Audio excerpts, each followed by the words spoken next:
আপনার জীবনে সুরক্ষা, শান্তি এবং বরকত চাইছেন?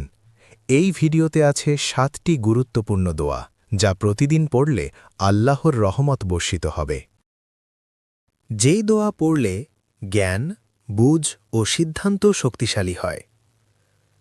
রাব্বি জিদনি ইলমা অর্থ, হে আমার রব, আমাকে জ্ঞান বৃদ্ধি করে দিন। রসুল সাল্লাল্লাহু আলাইহি ওয়াসাল্লাম ফজরের সালাতের পরে সালাম ফিরিয়ে এই দোয়া পড়ে সকাল শুরু করতেন। আল্লাহুম্মা ইন্নী আসআলুকা ইলমান নাফিআন ওয়া রিজকান তাইয়িবান ওয়া আমালাম মুতাকাব্বালা।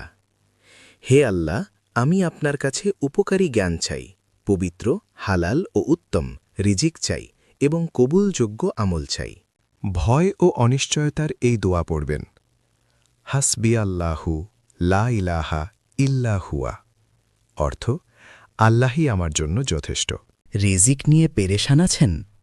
তাহলে ফজরের পর এই দোয়া পড়তে ভুলবেন না।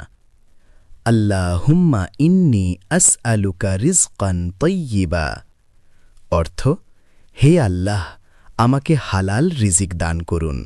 এই দোয়া পড়লে আল্লাহ আপনার গুনাহ মাফ করে দিবেন। রব্বি গফিরলি অর্থ, হে আমার রব, আমাকে ক্ষমা করুন। হারাম থেকে বেঁচে হালালভাবে জীবনযাপন করতে চান? তাহলে এই দোয়া পড়ুন। আল্লাহুম্মা আকফিনি বি হালালিকা আন হারামিকা অর্থ, হে আল্লাহ, হালালে আমাকে যথেষ্ট করুন। মানসিক চাপ কমানোর দোয়া। রব্বি শরহলি সদরি অর্থ, হে আমার রব, আমার বুক প্রশস্ত করে দিন।